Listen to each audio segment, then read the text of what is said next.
السلام عليكم ورحمة الله وبركاته. الحمد لله رب العالمين، والصلاة والسلام على أشرف الأنبياء والمرسلين وعلى آله وصحبه أجمعين ومن تبعهم بإحسان إلى يوم الدين. أما بعد، فقد قال الله تعالى في القرآن المجيد والفرقان الحميد: فأعوذ بالله من الشيطان الرجيم، بسم الله الرحمن الرحيم.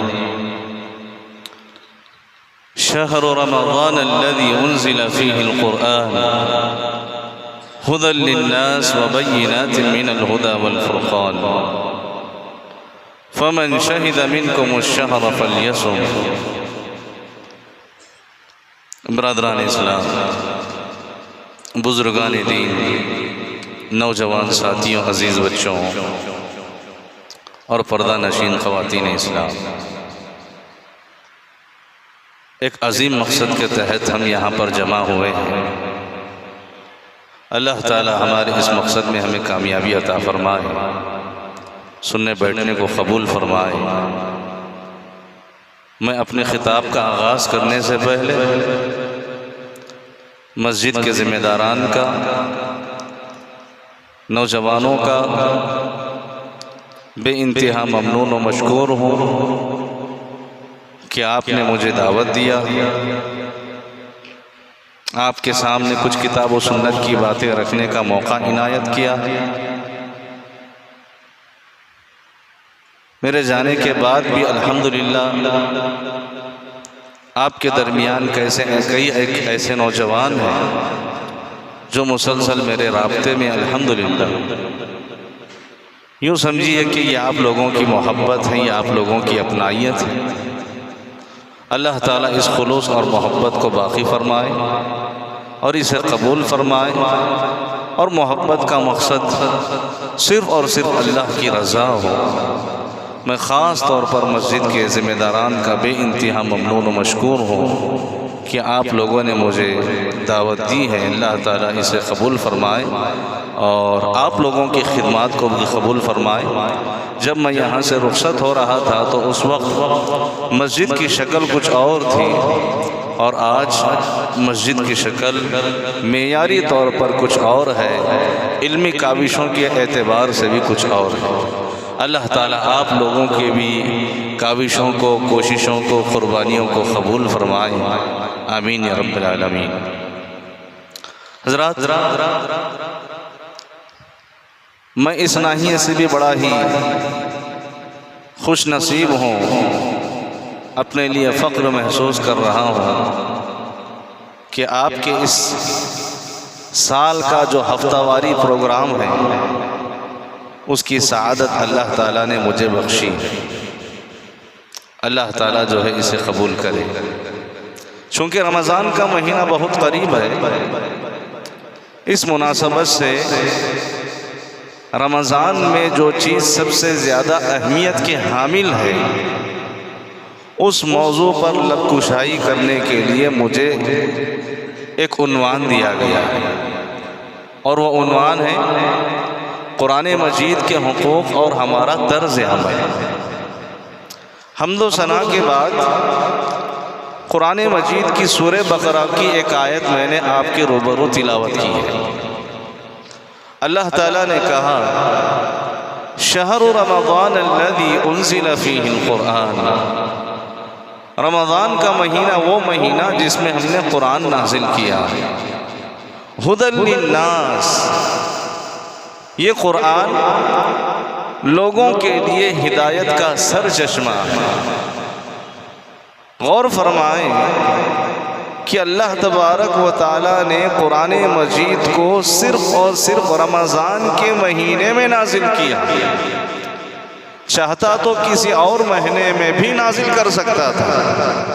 حج کا مہینہ بھی مقدس مہینہ، ذی قعدہ کا مہینہ بھی مقدس مہینہ، محرم کا مہینہ بھی مقدس مہینہ، رجب المرجب کا مہینہ بھی مقدس مہینہ، یہ حرمت والے مہینے ہیں۔ اللہ تعالیٰ چاہتا تو اپنی آخری کتاب کو، اپنے آخری کلام کو اس مہینے میں نازل کر سکتا تھا، لیکن اللہ نے اپنے آخری کلام کو نازل کرنے کے لیے جس مہینے کا انتخاب کیا ہے وہ رمضان کا مہینہ ہے۔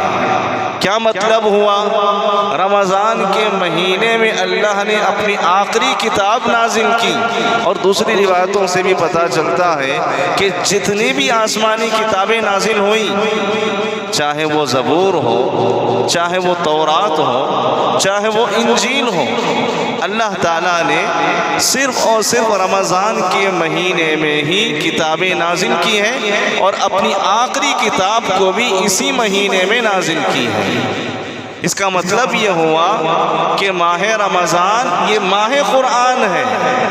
رمضان کے مہینے میں اللہ نے کتاب نازل کی ہے، کلام نازل کیا ہے، تو اس کا مطلب یہ ہے کہ تم اس مہینے میں اور مہینوں کے مقابلے میں قرآن سے اپنا رشتہ مضبوط کرو، قرآن سے اپنا رشتہ گہرا سے گہرا بناؤ، قرآن سے اپنا تعلق مضبوط سے مضبوط کرو۔ ماہ رمضان ماہ قرآن ہے، رمضان کا مہینہ قرآن کا مہینہ ہے۔ دوسرے مہینے میں تو قرآن پڑھنا ہی پڑھنا ہے، دوسرے مہینوں کے بنسبت سب سے زیادہ قرآن مجید کو رمضان کے مہینے میں پڑھنا ہے۔ اسی لیے صحیح بخاری اور صحیح مسلم کی روایت ہے، نبی کریم صلی اللہ علیہ وسلم کے بارے میں آتا ہے کہ اللہ کے نبی صلی اللہ علیہ وسلم رمضان کی ہر رات جب جبریل علیہ السلام سے ملاقات کرتے تھے تو آپ پورا قرآن سنایا کرتے تھے، روزانہ ایک پارہ سنایا کرتے تھے۔ اس طرح 30 دنوں میں نبی کریم صلی اللہ علیہ وسلم 30 پارے ختم کر دیتے تھے، پورا ایک قرآن سنا دیا کرتے تھے۔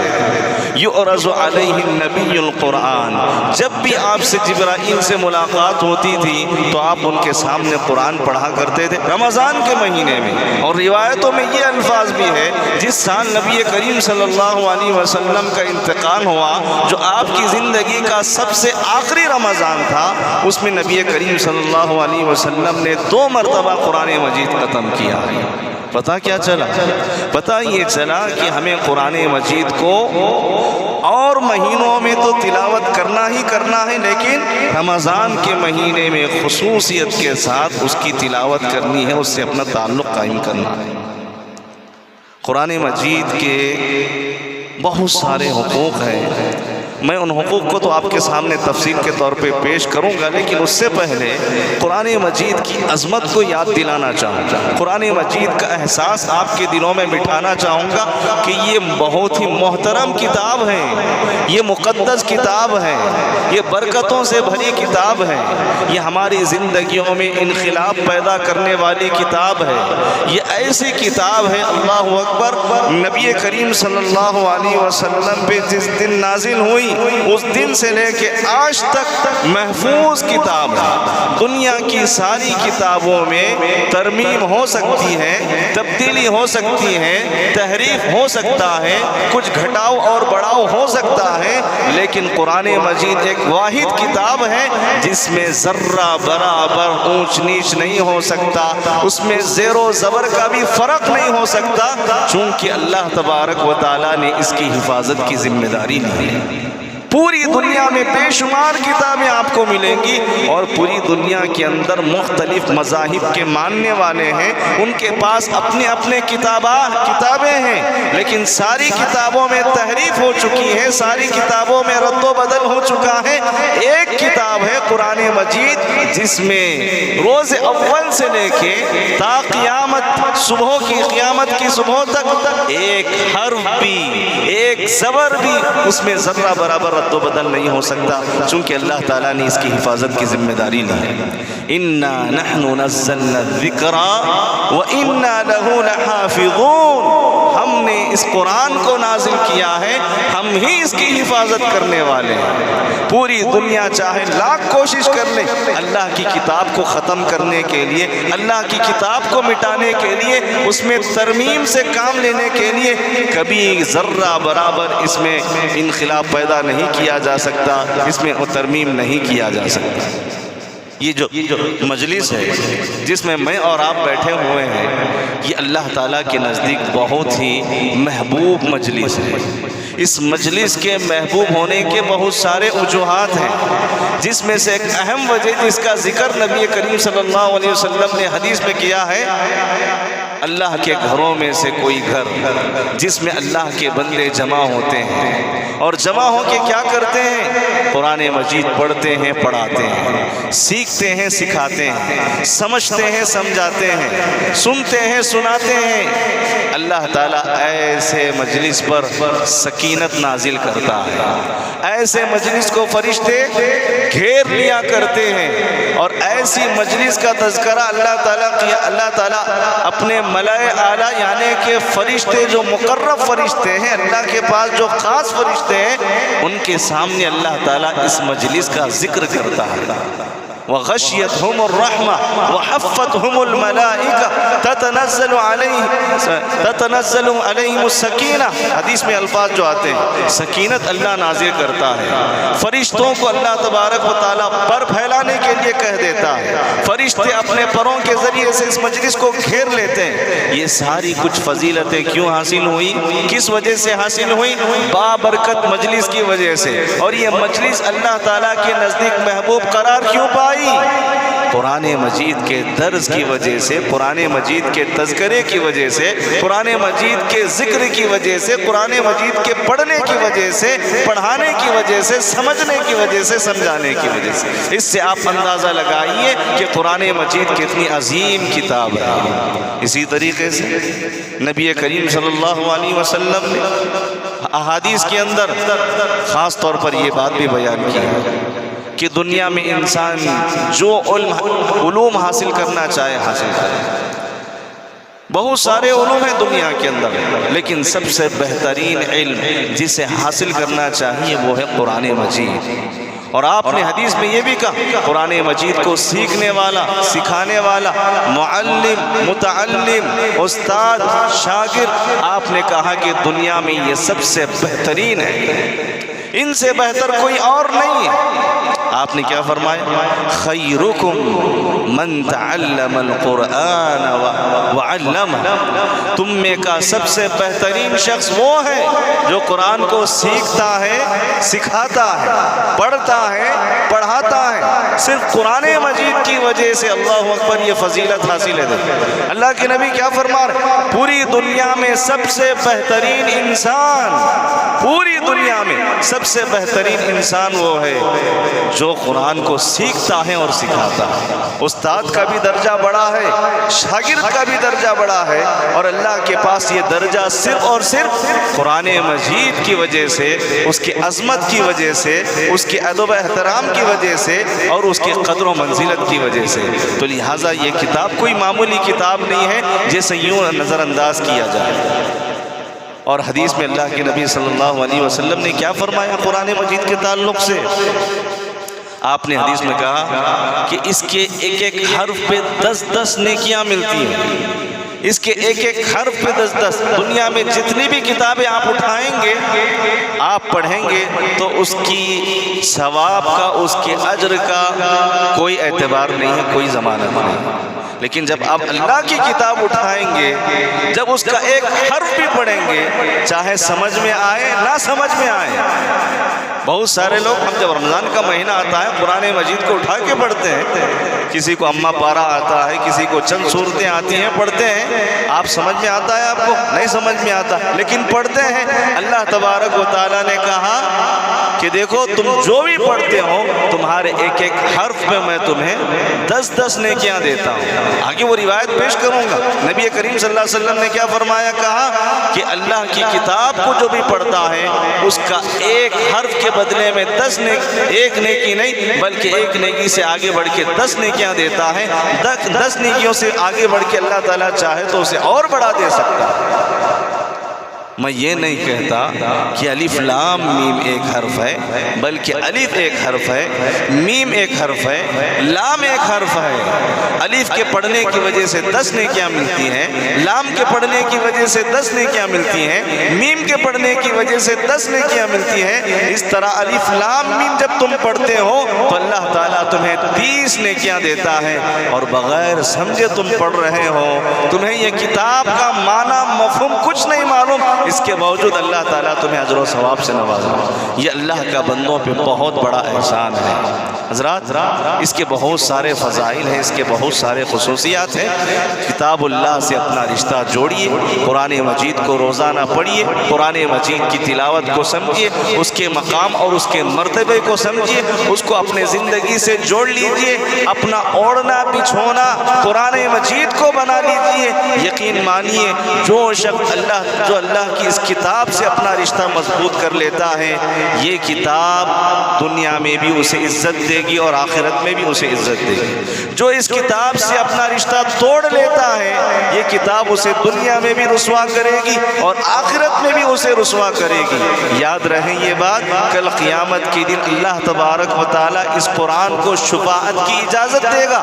یہ قرآن سفارش کرے گی۔ بہت سارے خاطی، بہت سارے گنہگار، بہت سارے نافرمان جب اللہ کے دربار میں پہنچیں گے، جو سزا کے مستحق تھے، جو گنہگار تھے، انہیں عذاب دینا چاہیے، لیکن قرآن مجید آگے آئے گا اور کہے گا کہ اے پروردگارا، یہ دنیا میں مجھے پڑھتا تھا، صبح و شام میری تلاوت کیا کرتا تھا، صبح اور شام مجھ پہ عمل کیا کرتا تھا، میں اس کے حق میں تجھ سے سفارش کرتا ہوں، فشفعنی، تو اس کے حق میں میری سفارش کو قبول کر لے۔ اللہ کے نبی صلی اللہ علیہ وسلم فرماتے ہیں قرآن کی سفارش کو اللہ تعالیٰ قبول کرتا ہے اور صاحب قرآن کو اللہ تعالیٰ جنت میں داخل کرتا ہے۔ کتنی بڑی بات ہے۔ تو یہ کوئی معمولی کتاب نہیں ہے، اس کتاب کو ہم نے چھوڑ دیا ہے، اس کتاب کو ہم نے حقیر سمجھا ہے، اس کتاب کو ہم نے معمولی سمجھا ہے۔ یہ کتاب کوئی معمولی کتاب نہیں ہے۔ آپ سے جو ہو سکتا ہے، جتنا ہو سکتا ہے، جیسے ہو سکتا ہے، اس کتاب سے اپنا رشتہ قائم کرو، اس کتاب سے اپنا تعلق قائم کرو۔ حقوق پر میں بات کرتا ہوں حضرات، میرا جو عنوان ہے قرآن مجید کے حقوق۔ قرآن مجید کے ہر چیز کا حق اللہ نے متعین کیا ہے۔ اللہ کے بھی کچھ حقوق ہیں، نبی کریم صلی اللہ علیہ وسلم کے بھی کچھ حقوق ہیں، والدین کے کچھ حقوق ہیں، بیوی بچوں کے کچھ حقوق ہیں، انسان کے اپنی ذات پہ کچھ حقوق ہیں، اللہ کی مسجد کے کچھ حقوق ہیں۔ جیسے دیکھو جب ہم مسجد میں داخل ہوتے ہیں، مسجد کا حق کیا ہے بتلائیے؟ مسجد کا حق 2 رکعت تحیت المسجد پڑھ کے بیٹھنا، یہ مسجد کا حق ہے، اور اگر کوئی شخص نہیں پڑھتا ہے تو وہ مسجد کا حق کھا رہا ہے، وہ مسجد کے ساتھ کھلواڑ کر رہا ہے، وہ مسجد کی توہین اور بے حرمتی کر رہا ہے۔ جب بھی آپ داخل ہو جائیں 2 رکعت پڑھے بغیر آپ نہ بیٹھیں۔ نبی کریم صلی اللہ علیہ وسلم خطبہ جب دیتے تھے تو آپ نے ایک صحابی رسول کو دیکھا جو سیدھے مسجد میں داخل ہوئے اور تحیت المسجد پڑھے بغیر بیٹھ گئے۔ سلیک الغطفانی وہ صحابی کا نام تھا۔ نبی کریم صلی اللہ علیہ وسلم نے اپنا خطبہ روکا، اپنا واعظ، اپنی نصیحت روکی، اور آپ نے کہا کہ سلیک اٹھو اور 2 رکعت نماز پڑھ کے بیٹھو، 2 رکعت نماز پڑھ کے بیٹھو۔ اس سے آپ اندازہ لگائیے کہ مسجد کا حق کتنی اہمیت کا حامل ہے۔ بہت سارے لوگ توجہ نہیں دیا کرتے، بہت سارے لوگ سیدھے مسجد میں داخل ہو اور بیٹھ جایا کرتے ہیں۔ نہیں، یہ مسجد کی شایان شان نہیں، مسجد کے آداب کے خلاف ہے، یہ مسجد کے حقوق کے خلاف ہے۔ اس کا ہم سب کو خیال رکھنا چاہیے، چاہے وہ وقت جس میں نماز پڑھنا حرام قرار دیا گیا ہے، جیسا کہ عصر کی نماز کے بعد سے لے کے مغرب کی نماز تک کوئی اور نماز ہے؟ ہم نے نماز عصر ادا کر دی، نماز عصر کے بعد سے لے کے مغرب کی نماز تک کوئی نماز ہے؟ نہیں ہے، کوئی نماز نہیں ہے۔ لیکن جب آپ مسجد میں داخل ہوتے ہیں تو مسجد میں آپ کو 2 رکعت پڑھ کے بیٹھنا چاہیے، گرچہ کہ وہ ممنوع وقت ہے، گرچہ کہ وہ وقت ہے جس میں روک دیا گیا ہے نماز پڑھنا، لیکن یہاں آپ مسجد میں داخل ہو رہے ہیں تب بھی آپ کو پڑھ کے بیٹھنا۔ تو اس طرح کہنے کا مقصد یہ ہے کہ بہت سارے چیزوں کے تعلق سے احادیث میں نبی کریم صلی اللہ علیہ وسلم نے حقوق پیش کیے ہیں، ان میں سے نبی کریم صلی اللہ علیہ وسلم نے قرآن مجید کے بھی کچھ حقوق بیان کیے، اور اللہ کی کتاب سے بھی ہمیں کچھ حقوق معلوم ہوتے ہیں۔ سب سے پہلی چیز قرآن مجید کے حقوق میں سے سب سے پہلا حق قرآن مجید پر ایمان لانا، قرآن مجید کو اللہ کی کتاب سمجھنا، قرآن مجید پر جو کچھ اعتراضات اور جو کچھ الزامات مستشرقین کی طرف سے، دشمنان اسلام کی طرف سے، حاسدین کی طرف سے آیا کرتی ہیں، اس کا رد کرنا یہ ہمارا ایمانی تقاضا ہے، ہمارا یہ ایمانی تقاضا، کتاب اللہ پر ایمان رکھنے کا یہ تقاضا ہے یہ کہ جو بھی قرآن مجید کے ساتھ توہین کرتا ہے، کھلواڑ کرتا ہے، اسے حقیر کرنے کی کوشش کرتا ہے، ہمیں اس کا دفاع کرنا ہے، یہ قرآن مجید پر ایمان لانا ہے۔ خاص طور پر حضرات قرآن مجید پر ایمان لانا، چاہے آپ کو قرآن مجید سمجھ میں آئے یا نہ سمجھ میں آئے، قرآن مجید میں اللہ تعالیٰ نے بیان کیا الذین آتیناہم الکتاب یعرفونہ حق تلاوتہ اولئک یؤمنون بہ، جنہیں کتاب دی گئی ہے وہ اللہ کی کتاب کا حق ادا کرتے ہیں، اولئک یؤمنون بہ، اللہ کی کتاب پر کیا کرتے ہیں وہ لوگ؟ ایمان لاتے ہیں۔ ایمان لانا واجب ہے۔ اگر کوئی شخص اللہ کی کتاب کے بارے میں شک کرتا ہے تب پھر اس کے ایمان کے سلسلے میں خطرہ ہے۔ ذرہ برابر شک و شبہ پیدا نہیں ہونا چاہیے، میرا اور آپ کا دل یقین سے بھر جانا چاہیے کہ اللہ نے اسے نازل کیا ہے، یہ اللہ کی آخری کتاب ہے۔ چونکہ مشرکین مکہ نبی کریم صلی اللہ علیہ وسلم کے سلسلے میں یہ عقیدہ آپ پہ لگائے تھے، آپ کے سلسلے میں، کہ اللہ کے نبی نے اس کتاب کو گھڑا، محمد نے اپنی ہاتھوں سے اس کتاب کو لکھا ہے، اسے گھڑا ہے، جبکہ قرآن مجید کہتا ہے کہ انا انزلناہ فی لیلۃ القدر۔ اب بھی جو آیت میں نے آپ کے سامنے پڑھی، انا نحن نزلنا الذکر، ہم نے اس کتاب کو نازل کیا، کون کہہ رہا ہے؟ اللہ کہہ رہا ہے۔ اور قرآن مجید کی بے شمار آیتیں آپ کو ملیں گی جس میں اللہ تعالیٰ یہ کہتا ہے کہ یہ کتاب منزل من اللہ ہے، اللہ کی طرف سے نازل کردہ کتاب ہے، اسے کسی نے نہیں بنایا، اسے کسی نے نہیں پیش کیا، یہ خالص اللہ کی طرف سے نازل کردہ کتاب ہے۔ اگر کوئی شخص ڈاؤٹ کرتا ہے، شک کرتا ہے، وہ ایمان نہیں لاتا ہے، چیلنج دیا اللہ نے، اگر تم یہ کہتے ہو کہ یہ اللہ کی کتاب نہیں، اس جیسی کوئی اور کتاب اس جیسی کوئی اور کتاب لا کے دکھاؤ۔ قرآن مجید میں 3 جگہوں پہ ایسی آیت تین جگہوں پہ آپ کو ملے گی۔ قُلْ لَئِنِ اجْتَمَعَتِ الْإِنسُ وَالْجِنُّ، سارے انسان اور جن مل جائیں، اکٹھے ہو جائیں، جمع ہو جائیں، اس جیسا کلام لا کے دکھائیں، نہیں لا کے دکھا سکتے۔ ارے اس جیسا کلام نہیں، 10 صورتیں لا کے دکھاؤ، 10 صورتیں بھی لا کے نہیں دکھا سکتے۔ ایک آیت بنا کے دکھاؤ، ایک آیت بھی تم لا کے نہیں دکھا سکتے۔ جب تمہارے بس کی بات نہیں ہے، تم سارے فصیح بلیغ جمع ہو جاؤ، اکٹھے ہو جاؤ اور اللہ کی کتاب جیسی کتاب لا کے دکھاؤ، نہیں لا کے دکھا سکتے ہو، اپنے آپ کو تم جو ہے کمزور سمجھتے ہو، تم عاجز بن جاتے ہو، تب پھر قبول کر لو۔ تو یہ پہلا حق ہے کہ ہم اللہ رب العالمین کی اس آخری کتاب پر مکمل ایمان لائیں۔ اللہ نے کہا اولئک یؤمنون بہ ومن یکفر بہ فاولئک هم الخاسرون، جو بھی اس کتاب کا انکار کرے گا، یہ کہے گا کہ یہ اللہ کی کتاب نہیں ہے، وہ خسارے میں ہے، وہ نقصان میں ہے، اس کا ٹھکانہ جہنم ہے۔ ابھی جو روایت میں نے آپ کے سامنے پڑھی تھی، میں یہ نہیں کہتا کہ الف لام میم ایک حرف ہے، بلکہ الف ایک حرف ہے، لام ایک حرف ہے، میم ایک حرف ہے، اور ایک ایک حرف کے پڑھنے پہ اللہ تعالیٰ 10 نیکیاں ملتی ہیں۔ یہ جو الف لام میم ہے نا، اس کو کیا کہتے ہیں معلوم؟ اس کو حروف مقطعات کہتے ہیں۔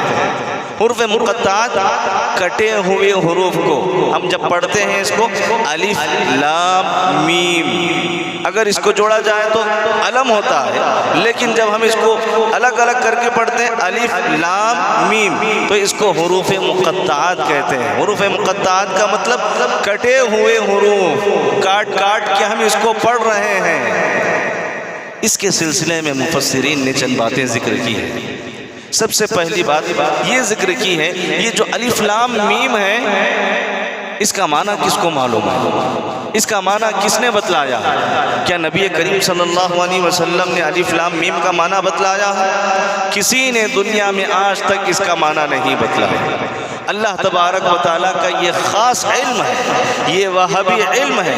اللہ نے اس علم کو اپنے پاس چھپا کے رکھا ہے، اللہ نے اس علم کو کسی کو نوازا نہیں ہے، کسی کو عطا نہیں کیا ہے۔ تو الف لام میم کا معنی صرف اللہ جانتا ہے۔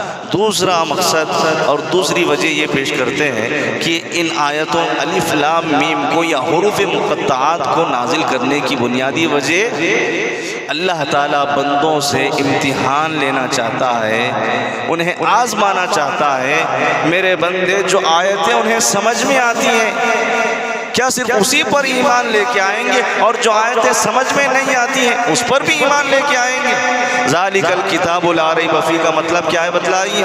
وہ کتاب جس میں کوئی شک و شبہ نہیں۔ معنی سمجھ میں آ گیا؟ معنی سمجھ میں آتے ہی آپ کہیں گے کہ ایمان لے کے آئیں۔ اب الف لام میم کا معنی کیا ہے؟ تو اللہ تعالیٰ یہ ٹیسٹ کرنے کے لیے، یہ آزمانے کے لیے، یہ امتحان لینے کے لیے میرے بندے کیا صرف اسی آیت پہ ایمان لے کے آئیں گے جو ان کو سمجھ میں آتا ہے، اور جو معنی ان کو سمجھ میں نہیں آتا تو کیا وہ اس پر ایمان لے کے نہیں آئیں گے؟ ایک تیسری وجہ اس کو نازل کرنے کی اہل علم یہ ذکر کرتے ہیں کہ عرب کو اپنی فصاحت پہ، اپنی عربی پہ، اپنی بلاغت پہ بے انتہا ناز تھا۔ وہ کہتے تھے کہ ہم سے زیادہ عرب دان کوئی نہیں، ہم سے زیادہ فصاحت اور بلاغت کو جاننے والا، پیش کرنے والا کوئی نہیں۔ وہ خود کو سب سے زیادہ ٹاپر سمجھتے تھے۔ عربی کے جو معنی ہیں وہ ظاہر کرنے کے، کہتے ہیں کہ عربی کو سمجھنا، اس کو ظاہر کرنا، ہم سے زیادہ کوئی اسے پیش نہیں کر سکتا۔ ہم عجمی ہیں، عرب کے رہنے والے وہ عربی ہیں۔ عجمی کس کو کہتے ہیں؟ مردے کو کہتے ہیں۔ یہ عجمی ہیں، ان کو سمجھ میں نہیں آتا۔ ہم عربی ہیں، ہم کو سب کچھ سمجھ میں آتا ہے، ہم اپنی بات کو اچھے طریقے سے ظاہر کر پاتے ہیں، جبکہ عجمی کے بس کی بات نہیں ہے۔ اللہ نے حروف مقطعات نازل کر کے بتلا دیا، تم سے بھی زیادہ عربی کو جاننے والی ذات ایک اور ہے، وہ ہے اللہ رب العالمین کی ذات۔ تم کو کیا معلوم ہے عرب دانوں، جب تم یہ کہتے ہو کہ ہم سے زیادہ عربی کو جاننے والا اور پہچاننے والا کوئی نہیں، تمہیں اپنی عربی پہ، اپنی فصاحت و بلاغت پہ ناز ہے، تو پھر تم الف لام میم کا معنی بتلاؤ۔ کوئی نہیں بتلا سکا۔ مطلب اللہ تعالیٰ یہ ثابت کرنا چاہا تم سے بھی زیادہ عربی جاننے والا اللہ کی ذات ہے۔ تو یہاں یہ خاص طور پر علمی اضافے کے لیے باتیں میں نے آپ کے سامنے پیش کی ہے۔ اس میں ایک نقطے کی بات جو نکلی ہے وہ یہ، الف لام میم جو کہا گیا تو معنی سمجھ میں آ رہا کیا؟ نہیں سمجھ میں آ رہا۔ تو کیا ہم ایمان لائیں گے کیا نہیں لائیں گے؟ ایمان لے کے آئیں گے، لا محالہ ایمان لے کے آنا ہوگا، چونکہ ہم مسلمان ہیں، ہمیں اللہ اور اس کے رسول کے ہر بات پر یقین ہے۔ قرآن میں اللہ نے کہا وَمَنْ أَصْدَقُ مِنَ اللَّهِ حَدِيثًا، اللہ سے بڑھ کے سچی بات کس کی ہو سکتی ہے؟ جب اللہ نے بات کہی ہے اس کی بات 100% سچی ہے، جسے ہم سمجھے یا نہ سمجھے، ہم نے آمنا کہا ہے، ہم نے صدقنا کہا ہے، ہم نے سمعنا کہا ہے، ہم نے اطعنا کہا ہے، ہم نے سن لیا، ہم اطاعت کرتے ہیں، بات چاہے سمجھ میں آئے یا نہ آئے۔ دوسری بات یاد رہے، یہ قرآن مجید کا پہلا حق ہے کہ ہم قرآن مجید پر ایمان لے کے آئیں۔ دوسرا حق کیا ہے قرآن مجید کا؟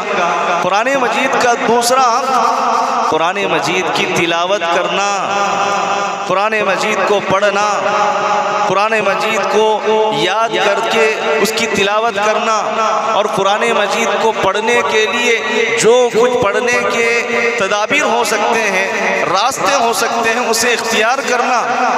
یہ بڑی بے شرمی کی بات ہے، افسوس کی بات ہے، ہم خود کو مسلمان کہیں اور مسلمان کو اس کی کتاب پڑھنا نہ آئے، اور مسلمان کو اس کی کتاب پڑھنا نہ آئے۔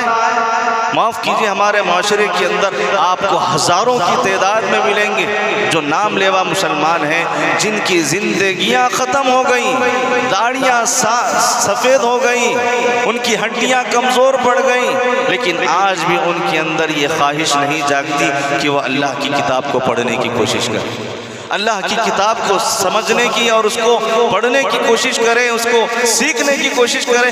کہاں ہے بولیے؟ سب لوگوں کی مصروفیت، سب لوگوں کی مشغولیت بس دنیا کی حد تک رہ گئی ہے۔ وہ کتاب جو ہمیں عزت دینے والی ہے، رتبہ دینے والی ہے، برکت دینے والی ہے، رحمتوں کو لانے والی ہے، اس کتاب کو ہم نے چھوڑ ہی دیا۔ اللہ کی کتاب کے ساتھ دوسرا حق یہ بنتا ہے کہ ہم اسے پڑھا کریں۔ قرآن مجید میں اللہ نے کہا الذین آتیناہم الکتاب، جنہیں ہم نے کتاب عطا کی ہے، جنہیں ہم نے کتاب دی ہے، یتلونہ حق تلاوتی، وہ اللہ کی کتاب کا حق ادا کرتے ہیں، ویسے تلاوت کرتے ہیں جیسے تلاوت کرنا چاہیے۔ یہ کتاب پڑھنے کے لیے آئی ہے، یہ کتاب اس کی تلاوت کرنے کے لیے آئی ہے، لیکن اس کتاب کے ساتھ مسلمانوں نے بہت بڑا ظلم کیا ہے۔ مسلمانوں نے اس کتاب کو کیا سمجھ رکھا ہے؟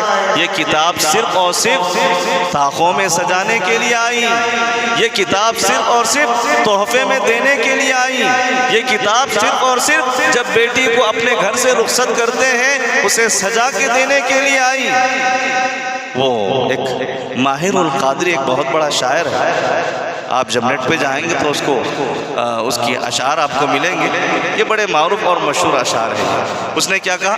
طاقوں میں سجایا جاتا ہوں، آنکھوں سے لگایا جاتا ہوں، طاقوں میں سجایا جاتا ہوں، آنکھوں سے لگایا جاتا ہوں، تعویذ بنایا جاتا ہوں، دھو دھو کے پلایا جاتا ہوں، کس بزم میں مجھ کو یاد نہیں، کس عرس میں میرا دھوم نہیں۔ قرآن کے بارے میں کہہ، کس بزم میں مجھ کو یاد نہیں، کس عرس میں میرا دھوم نہیں۔ جب بھی مجلس لگے، جب بھی محفل سجے، وہاں تذکرہ ضرور ہوتا ہے، پھر بھی میں اکیلا تنہا ہوں، مجھ سا مظلوم کوئی نہیں۔ یہ قرآن مجید کے بارے میں ماہر القادری نے جو ہے نقشہ کھینچا ہے۔ آج ہم نے بس اللہ کی اس کتاب کو یہی سمجھ کے رکھا، تعویذ بنا کے گلے میں لٹکا دینا، پانی میں اس کی چند آیتیں ڈال کے گھول کے پی لینا، اسے طاق میں سجا کے رکھ دینا، یہی ہے مسلمانوں کے پاس۔ اس کے علاوہ اور کوئی چیز ہے؟ اللہ کی کتاب کو نازل کرنے کا مقصد کیا ہے؟ اس کو رکھنے کا مقصد کیا ہے؟ اس کو خریدنے کا مقصد کیا ہے؟ یہ کتاب اللہ نے کیوں دی ہے؟ اسے ہم نے سمجھا نہیں، بڑے افسوس کے ساتھ کہنا پڑتا ہے۔ اللہ کے نبی صلی اللہ علیہ وسلم کل قیامت کے دن ایسی امتیوں کے حق میں اللہ کے دربار میں مقدمہ درج کریں گے جو بھی اللہ کی کتاب کے ساتھ کھلواڑ کر رہے ہیں، جو بھی اللہ کی کتاب کے ساتھ گستاخی کر رہے ہیں۔ یہ گستاخی نہیں ہے تو پھر کیا ہے؟ ہم نے قرآن کو تو لے لیا، خرید لیا، طاقوں میں سجا کے رکھ دیا، الماری پہ اٹھا کے رکھ دیے، صرف اور صرف اس کی چند آیتیں لکھ لیے، پانی میں ڈال کے پی لیے۔ یہ سب ہو رہا ہے معاشرے کے اندر۔ کل قیامت کے دن نبی کریم صلی اللہ علیہ وسلم اپنے ان امتیوں کے حق میں اللہ کے دربار میں مقدمہ درج کریں گے۔ اللہ نے کہا وقال الرسول یا ربی ان قوم اتخذوا هذا القرآن مہجورا۔ کل قیامت کے دن نبی کریم صلی اللہ علیہ وسلم کہیں گے اے پروردگارہ، یہ میری امت کا وہ فرد ہے جس نے قرآن مجید کو پورے طریقے سے چھوڑ دیا، اس نے قرآن مجید سے اپنا رشتہ توڑ لیا، اپنا رشتہ کاٹ لیا ہے۔ کل قیامت کے دن نبی کریم صلی اللہ علیہ وسلم کے خلاف آپ کو ٹھہرنا ہوگا اور آپ شکست کھائیں گے، آپ ہار جائیں گے۔ اللہ تبارک و تعالیٰ آپ کو ذلیل اور رسوا کرے گا۔ وہ حدیث جو اللہ کے نبی نے کہا ان اللہ یرفع بہذا الکتاب اقواما ویضع بہ آخرین، اللہ تعالیٰ اس کتاب کے ذریعے سے قوموں کو عروج عطا کرتا ہے اور اسی کتاب کی وجہ سے قوموں کو زوال عطا کرتا ہے۔ یہ کتاب عزت بھی دیتی ہے، یہ کتاب ذلت بھی دیتی ہے، یہ کتاب رفعت بھی عطا کرتی ہے، یہ کتاب انسان کو ذلیل و خوار کر کے چھوڑتی ہے۔ کل قیامت کے دن نبی کریم صلی اللہ علیہ وسلم کے سامنے مقدمے میں کٹہرے میں ٹھہریں گے، شکست کھا جائیں گے اور اللہ کے نبی صلی اللہ علیہ وسلم جیت جائیں گے، نتیجے میں آپ نقصان اٹھائیں گے۔ حضرات یہاں پر ایک المیہ یہ بھی ہے، جن لوگوں کو پڑھنا آتا ہے نا، جن لوگوں کو نہیں پڑھنا آتا ہے یہ ان لوگوں کا معاملہ ہے، اور جن لوگوں کو پڑھنا آتا ہے ان لوگوں کا کیا معاملہ ہے؟ ان لوگوں نے بھی اس کتاب کے ساتھ بڑا ظلم و ستم کیا ہے۔ کیا ہے؟ جن کو پڑھنا آتا ہے وہ صرف جمعہ کے دن سورہ کہف پڑھنے کے لیے اٹھاتے ہیں، اور بعض کاروباریوں کو آپ دیکھیں گے جو صرف روزانہ یاسین پڑھنے کے حد تک ہی قرآن کو چھوتے ہیں۔ ایک طرف یہ معاملہ ہے پڑھنے والوں کا، اور دوسری طرف پورے طریقے سے ناکار، پورے طریقے سے قرآن سے تعلق ہی توڑ لیا۔ یہ قرآن مجید کے ساتھ ظلم نہیں؟ یہ قرآن مجید کے ساتھ ستم نہیں ہے، ایسا نہیں کرنا چاہیے۔ جب اللہ کی طرف سے اتنی مقدس چیز ہمیں نصیب ہوئی ہے، ملی ہوئی ہے، اللہ نے ہمیں اس کتاب کے لیے انتخاب کیا ہے، تو یہ ہمارے لیے کتنی خوش قسمتی کی بات تھی کہ ہم روزانہ اس کا کچھ نہ کچھ حصہ تلاوت کریں۔ بھائی آپ کچھ نہ کچھ کریے، روزانہ آپ ایک صفحہ پڑھ سکتے پڑھیے، ایک رکوع پڑھ سکتے پڑھیے، پو پارا پڑھ سکتے پڑھیے، جتنا پڑھ سکتے، لیکن روزانہ قرآن کے ساتھ رشتہ قائم ہونا چاہیے، روزانہ قرآن مجید کی تلاوت کرنی چاہیے۔ اسلاف کے سلسلے میں آتا ہے، اسلاف کے سلسلے میں وہ قرآن مجید بے انتہا پڑھا کرتے، اور جب رمضان کا مہینہ آتا ہے کہتے ہیں کہ 3 دن میں وہ قرآن مجید کو ختم کر دیں، چونکہ حدیث میں یہ الفاظ ہے کہ 3 دن سے کم قرآن مجید کو ختم نہیں کرنا، کم از کم 3 دن میں قرآن مجید ختم کرنا ہے۔ اس ناحیے سے آپ دیکھیں گے پورے رمضان میں وہ 10 مرتبہ قرآن مجید کو پڑھا کرتے ہیں، 10 مرتبہ قرآن مجید کی جو ہے وہ پورے طریقے سے تلاوت کیا کرتے تھے۔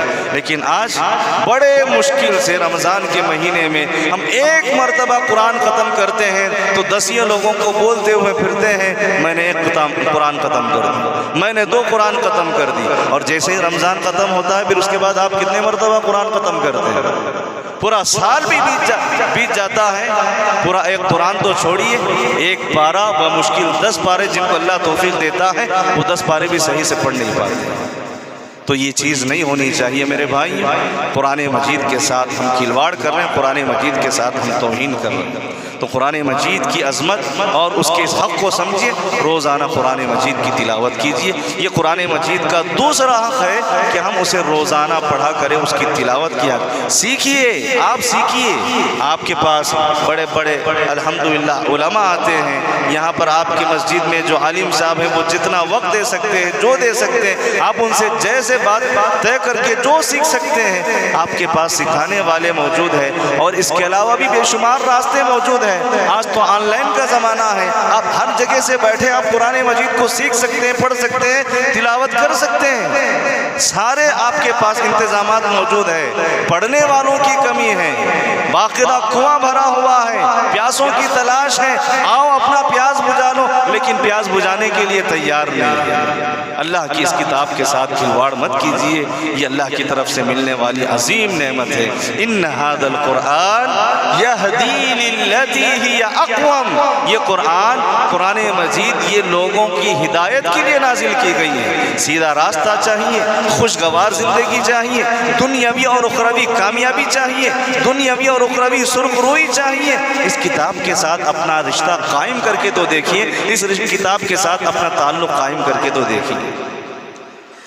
اسی طریقے سے تیسرا حق قرآن مجید کا یہ ہے کہ قرآن مجید کو خوش آوازی کے ساتھ پڑھا جائے، قرآن مجید کو اچھے انداز میں پڑھا جائے، قرآن مجید کی تلاوت خوش الہانی کے ساتھ کی جائے۔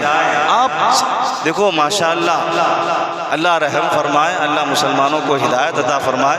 ایسے علاقے میں ہم جی رہے ہیں کہ جہاں پر جاتے اور آتے ہوئے گانے ہی گانے بجتے ہیں، ایک سے ایک گانے، صرف سن کے بہت سارے نوجوان کیا کرتے ہیں، گانے یاد کر لیتے اور اس طرز پہ گانا گانے کی کوشش کرتے ہیں، اس طرز پہ گانا گانے کی کوشش کرتے ہیں۔ اس کا مطلب آپ اگر کوشش کرنا چاہیں، محنت کرنا چاہیں تو آپ کے لیے کوئی چیز ناممکن نہیں ہے۔ قرآن مجید کی جب بات آتی ہے، نہیں میرے کو پڑھنے نہیں آ رہا، مجھے تلاوت کرنے نہیں آ رہا، آپ آواز نکالیے، آپ کوشش تو کیجئے، آپ اچھے انداز میں، اللہ تعالیٰ کو اچھے انداز میں قرآن مجید پڑھنا بے انتہا پسند، تلاوت کر رہے ہیں، جیسا کہ ابھی دوسرا حق میں نے بتلایا، تلاوت کر رہے ہیں، یہ بہت اچھی بات ہے، لیکن تلاوت اور اچھے انداز میں تھوڑا آواز کو نکھاریے، تھوڑا آواز کے اندر ایک شیرینی پیدا کیجئے، میٹھاس پیدا کیجئے، آپ کو بھی لذت محسوس ہو اور آپ کا رب بھی آپ کی بات کو سن رہا ہے، آپ کی تلاوت کو سن رہا ہے، تاکہ وہ آپ سے اور آپ کی تلاوت کو اور زیادہ سنا۔ حدیثوں میں یہ بات ہمیں ملتی ہے، نبی کریم صلی اللہ علیہ وسلم کی جو آواز تھی وہ بے انتہا نرالی، لاجواب، لاسانی تھی، اتنی میٹھی اور اتنی بہترین آواز تھی کہ اللہ اکبر، صحابہ کہتے ہیں کہ ہم نے زندگی میں کبھی کسی اور کی آواز کو ایسے نہیں سنا۔ اتنی اتنی خوبصورت آواز، اتنی بہترین آواز، اتنی میٹھی آواز اللہ تعالیٰ نے نبی کریم صلی اللہ علیہ وسلم کو عطا کی۔ یہ حدیث کے الفاظ ہیں، برا بن عازب رضی اللہ عنہ حدیث کے راوی کہتے ہیں قرع فی العشاء بالتین والزیتون، میں نبی کریم صلی اللہ علیہ وسلم کے ساتھ عشاء کی نماز پڑھ رہا تھا، آپ صلی اللہ علیہ وسلم تلاوت کر رہے تھے۔ کون سے سورت کی تلاوت کر رہے تھے؟ والتین والزیتون کی تلاوت کر رہے ہیں۔ کہتے ہیں راوی حدیث برا بن عازب فما سمعت احدا احسن صوتا من، زندگی میں نے کبھی کسی اور کی آواز اتنی خوبصورت نہیں سنی جتنی اللہ کے نبی کی میں نے آواز سنی۔ کتنے پیارے انداز میں نبی کریم صلی اللہ علیہ وسلم قرآن مجید کی تلاوت کیا کرتے تھے۔ تو ہمیں نبی کا نمونہ موجود ہے، نبی کا عمل ہمارے سامنے موجود ہے۔ جب بھی آپ تلاوت کرتے تو بڑے میٹھے اور پیارے انداز میں کرتے تھے، ہمیں بھی کوشش کرنی چاہیے۔ لقد کان لکم فی رسول اللہ اسوۃ حسنہ، نبی کی زندگی ہمارے لیے آئیڈیل اور نمونہ ہے۔ زندگی کے ہر پہلو میں آپ صلی اللہ علیہ وسلم بس برائے نام تلاوت کرتے ہوئے نہیں گزرتے تھے، بلکہ خوش الحانی کے ساتھ، خوش آوازی کے ساتھ آپ تلاوت کیا کرتے تھے۔ اور دیکھیے جیسا کہ ابھی میں نے کہا کہ اللہ تعالیٰ پورے دنیا کی باتوں کو سن رہا ہے، اللہ سمیع ہے، اس سے کوئی چیز چھپی ہوئی نہیں ہے، اس سے کوئی چیز مخفی نہیں ہے، کسی کی بات اس سے مخفی نہیں ہے، ہر ایک کی بات کو اللہ تعالیٰ سن رہا ہے۔ لیکن جب اللہ تبارک و تعالیٰ کوئی قرآن مجید کی تلاوت کو اچھے انداز میں پڑھتا ہے تو اپنا کان اس تلاوت کرنے والے بندے کی طرف لگا دیتا ہے، تلاوت کرنے والے بندے کی طرف اپنا کان لگا دیتا ہے۔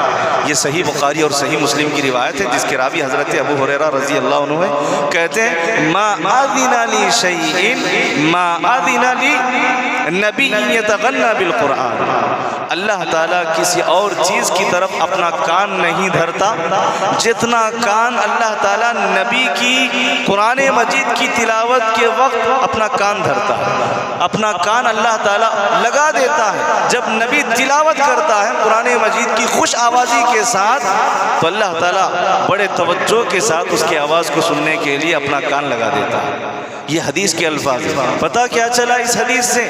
جو بھی قرآن مجید کی تلاوت خوش آوازی کے ساتھ کرتا ہے اللہ تعالیٰ کو اس کی آواز بڑی پسند ہے، اللہ کو اس کی آواز بڑی پسند ہے۔ ابھی ہم مغرب کی نماز پڑھ رہے تھے، قاری صاحب جس انداز میں تلاوت کر رہے تھے وہ جب آپ ویسا کریں گے تو آپ کو کانوں کو ایک لذت حاصل ہوگی، ایک نماز میں لطف ملے گا، تلاوت کرتے ہوئے بھی آپ کو لطف ملے گا۔ واقعی یہ قرآن مجید کی چاشنی ہے، یہ قرآن مجید کی حلاوت ہے، یہ قرآن مجید کی تاثیر ہے۔ پڑھتے ہوئے آپ کی اپنے جذبات پہ قابو ہو جائیں گے، آپ کے دل پہ ایک طرح کی رقت طاری ہو جائے گی۔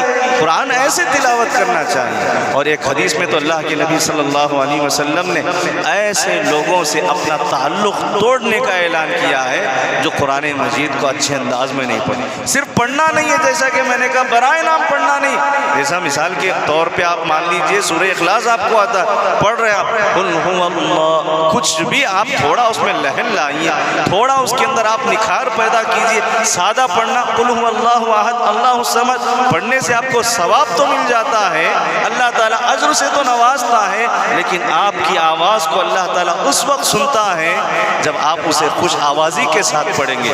آپ نے کہا لیس منا من لم یتغنى بالقرآن، اس شخص کا مجھ سے کوئی تعلق نہیں ہے جو قرآن مجید کو خوش الحانی کے ساتھ، جو قرآن مجید کو خوش آوازی کے ساتھ نہ پڑھے، قرآن مجید کو خوش آوازی کے ساتھ نہ پڑھے۔ نبی کریم صلی اللہ علیہ وسلم نے ایسے امتی کے ساتھ برات کا اعلان کیا ہے۔ اس حدیث سے معلوم ہوا کہ ہم قرآن مجید کو اچھے انداز میں پڑھنے کی کوشش کریں۔ نبی نے اپنے صحابہ کی سبحان اللہ ایسے تربیت کی تھی، ایسے تربیت کی تھی، آپ نے سکھایا بھی ہے، آپ نے ان کو آواز میں نکھار پیدا کرنے کی تلقین اور نصیحت بھی فرمائی۔ نتیجے میں کئی قاری حضرات آپ کو ملیں گے، کئی قاری صحابہ آپ کو ملیں گے۔ نبی کریم صلی اللہ علیہ وسلم بسا اوقات بعض صحابہ کی آواز کو سننا پسند کرتے تھے، ان جب وہ تلاوت کرتے تھے تو ان کی تلاوت کو سننا پسند کرتے تھے۔ یہ حدیث کے الفاظ ہیں، ابو موسیٰ اشعری رضی اللہ عنہ حدیث کے راوی ہیں، کہتے ہیں کہ ایک مرتبہ میں قرآن مجید کی تلاوت کر رہا تھا، قرآن مجید کی تلاوت کر رہا تھا، نبی کریم صلی اللہ علیہ وسلم پیچھے سے میری آواز کو سن رہے تھے۔ جیسے ہی میری تلاوت ختم ہوئی، آپ صلی اللہ علیہ وسلم میرے پاس آئے، جو میری آواز نبی سن رہے تھے وہ مجھے اس کا علم نہیں تھا، یہ حدیث کے راوی پیش کر رہے ہیں۔ جیسے ہی میری تلاوت ختم ہوئی، اللہ کے نبی صلی اللہ علیہ وسلم میرے پاس آئے اور مجھ سے کہا کہ ابو موسیٰ اشعری تمہاری آواز بہت پیاری ہے، اتنی پیاری ہے، لقد اوتیت مزمارا من مزامیر آل داؤد۔ اللہ تعالیٰ پچھلے پیغمبروں میں داؤد علیہ السلام کو یہ خوبصورتی عطا کی تھی، آواز میں یہ خوشحالی، یہ خوبصورتی عطا کی تھی۔ داؤد علیہ السلام کے سروں میں سے، ان کے راگوں میں سے، ان کے طرزوں میں سے ایک طرز اللہ تعالیٰ نے آپ کو دی ہے۔ صحابی رسول حیران ہو گئے، پریشان ہو گئے، اللہ کے نبی جب میں تلاوت کر رہا تھا تو کیا آپ میری تلاوت کو سن رہے تھے؟ آپ نے کہا کہ ہاں میں تمہاری تلاوت کو سن رہا تھا۔ جیسے اللہ کے نبی نے کہا کہ میں سن رہا تھا، صحابی رسول نے جواب میں کہا اگر مجھے معلوم ہوتا آپ میری تلاوت کو سن رہے تو میں اپنی آواز کو اور زیادہ میٹھی بناتا اور پیاری بناتا اللہ کے نبی، تاکہ میں آپ کی دعاؤں کا حقدار بن سکوں۔ اللہ، یہ ساری روایتیں مجھے اور آپ کو یہ بات پیش کر رہی ہیں کہ قرآن مجید کو اچھے انداز میں تلاوت کرنا، خوبصورت انداز میں تلاوت کرنا، لیکن رمضان کا مہینہ جب آتا ہے تو ہم نے قرآن مجید کو کھلواڑ بنا دیا ہے، کھلونا بنا دیا ہے، اس کے ساتھ بے ادبی کی ہے، گستاخی کی ہے، قرآن مجید کی خرد کا جنازہ ہم نے نکال دیا ہے۔ کیسے بولیے؟ جب تراویح کی نماز میں کھڑے ہوتے ہیں نا، بہت ساری مسجدوں میں آپ دیکھیں گے ایسے حفاظ کو کھڑا کیا جاتا ہے، راجدھانی کی رفتار میں جو ہے قرآن مجید کی تلاوت کرتے ہیں، کیا پڑھتا ہے وہ سمجھ میں ہی نہیں آتا۔ ایسی تلاوت اللہ کو مطلوب نہیں ہے۔ وَرَتِّلِ الْقُرْآنَ تَرْتِيلًا، قرآن نے کہا قرآن کو ٹھہر ٹھہر کے پڑھو، قرآن کو رک رک کے۔ اللہ کے نبی صلی اللہ علیہ وسلم جب سورہ فاتحہ کی تلاوت کرتے تھے الحمدللہ رب العالمین، آپ ٹھہر جاتے، پھر اس کے بعد دوسری آیت پڑھتے تھے۔ تو اس طرح ٹھہر ٹھہر کے پڑھنے کا حکم، لیکن آج صرف یعلمون تعلمون، یعلمون تعلمون، اس کے علاوہ اور کچھ سمجھ میں نہیں آتا۔ ایسی تلاوت بھی کوئی تلاوت ہے؟ یہ تلاوت اللہ تعالیٰ کو قطعاً پسند نہیں ہے۔ اور بعض جگہ پہ تو شب شبینہ کا رواج ہے۔ کیا ہے شب شبینہ؟ پوری ایک رات میں ایک قرآن پورا ختم کر دیا جاتا ہے۔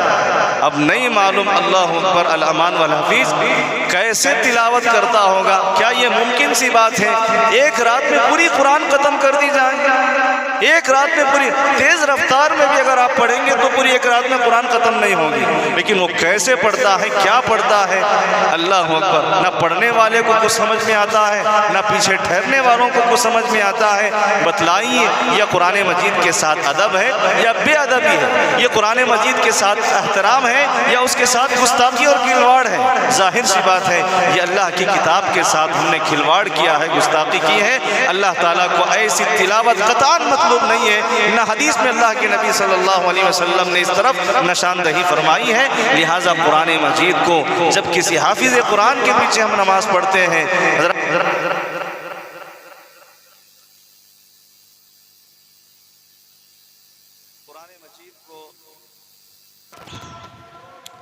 قرآن مجید کو پڑھتے ہوئے ہمیں سکون محسوس ہونا چاہیے۔ آپ حرم کے ائمہ کو دیکھیں گے جب قرآن مجید پڑھتے ہیں تو سبحان اللہ ان پر رقت طاری ہوتی ہے، معنی اور اس کا مفہوم سمجھتے ہوئے وہ پڑھتے ہیں، ایک طرح کی عجیب کیفیت ان کے اندر ظاہر ہوتی ہے۔ تو خلاصہ کلام یہ ہے کہ ہم قرآن مجید کو اچھے انداز میں پڑھنے کی کوشش کریں۔ بالکل آخری ادب ہے، اس آخری ادب کے بعد میں اپنی بات کو ختم کرتا ہوں۔ قرآن مجید کا آخری ادب، قرآن مجید کا آخری حق، قرآن مجید میں غور و تدبر کرنا، قرآن مجید میں غور و فکر کرنا۔ یہ جو کتاب اللہ نے نازل کی ہے نا، میں توجہ چاہتا ہوں، یہ جو کتاب اللہ نے نازل کی ہے نا، یہ کتاب صرف پڑھنے کے لیے نہیں ہے، اچھے انداز میں پڑھنے کے لیے نہیں، بلکہ سمجھ کر پڑھنا ضروری ہے۔ کیا کہہ رہا ہے میرا اور آپ کا رب؟ سورہ فاتحہ ہم میں سے کس کو نہیں آتا؟ اگر میں آپ میں سے کسی سے پوچھوں، الا ماشاءاللہ اکثر لوگوں کی یہی حالت ہوگی کہ وہ سورہ فاتحہ کے معنی اور اس کے مفہوم سے قاصر ہے، بتانے سے قاصر ہے، نہیں بتا پائیں گے۔ پوری زندگی دن میں ہم کتنی رکعتیں نماز پڑھتے ہیں؟ فرض نمازوں کی اگر بات کریں 17 رکعت نماز پڑھتے ہیں، ہر رکعت میں سورہ فاتحہ ہم پڑھتے ہیں، روزانہ 17 مرتبہ فرض نمازوں میں یہ سورت پڑھتے ہیں۔ ہم میں سے کتنے لوگوں کو اس کا معنی اور اس کا مفہوم معلوم ہے؟ بڑے افسوس کی بات ہے، بہت سارے لوگوں کو اعوذ باللہ من الشیطان الرجیم اور بسم اللہ الرحمن الرحیم کا معنی اور اس کا مفہوم تک نہیں معلوم۔ تو قرآن مجید کو غور سے پڑھنا، قرآن مجید میں غور و تدبر کرنا، یہ ہمارے لیے لازم اور ضروری ہے۔ اللہ نے قرآن مجید میں کہا افلا یتدبرون القرآن ام علی قلوب اقفالها، کیا ہو گیا تم قرآن میں غور و فکر نہیں کرتے؟ کیا تمہارے دلوں پہ تالے لگے ہوئے؟ کتنی بڑی بات کر رہا ہے، کیا تمہارے دلوں پہ تالے لگے ہوئے؟ تمہارا دل سمجھتا ہے، دنیا کی تمام چیزیں تم سمجھتے ہو۔